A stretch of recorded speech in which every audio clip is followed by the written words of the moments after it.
Xin chào tất cả các anh em nhé. Hôm nay mình mới mua được một cái đầu đập đinh dùng cho máy khoan. Về khoe và chia sẻ với anh em luôn. Nó chỉ mấy chục ngàn thôi, tùy theo cửa hàng, vài 30 ngàn, 40-50 ngàn. Đấy.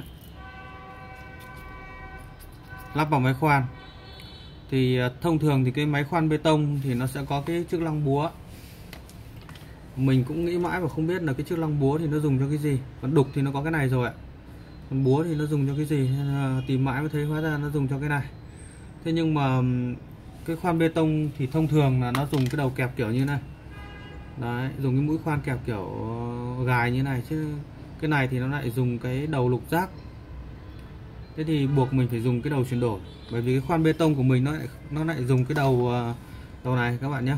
Còn nếu mà anh em nào mà khoan bê tông mà lại dùng cái đầu kẹp này từ sẵn rồi thì cứ thế mà lắp vào thôi, đỡ phải qua đầu chuyển đổi. Đấy, mình sẽ lắp thử và xem nó hoạt động thế nào nhé.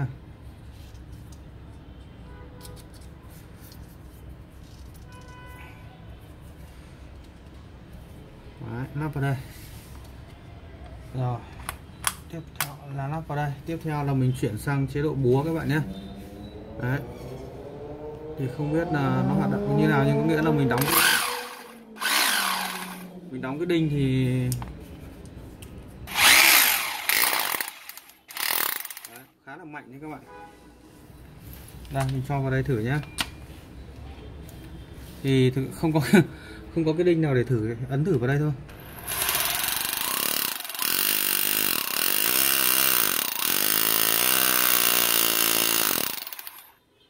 Khá mạnh đấy các bạn. Thì anh em mình đóng nhẹ nhàng. Đấy.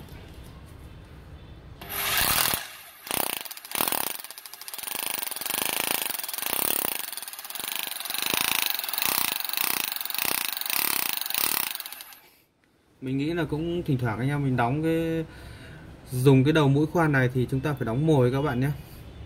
Chúng ta đóng mồi, đóng khoảng 1/3 hoặc nửa cái đinh rồi, và dùng cái này chắc là phải tương đối là chắc tay đấy.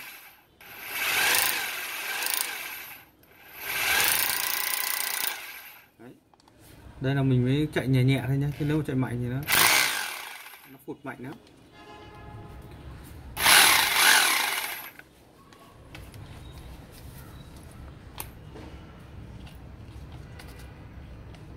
Chắc là cũng dùng được thôi.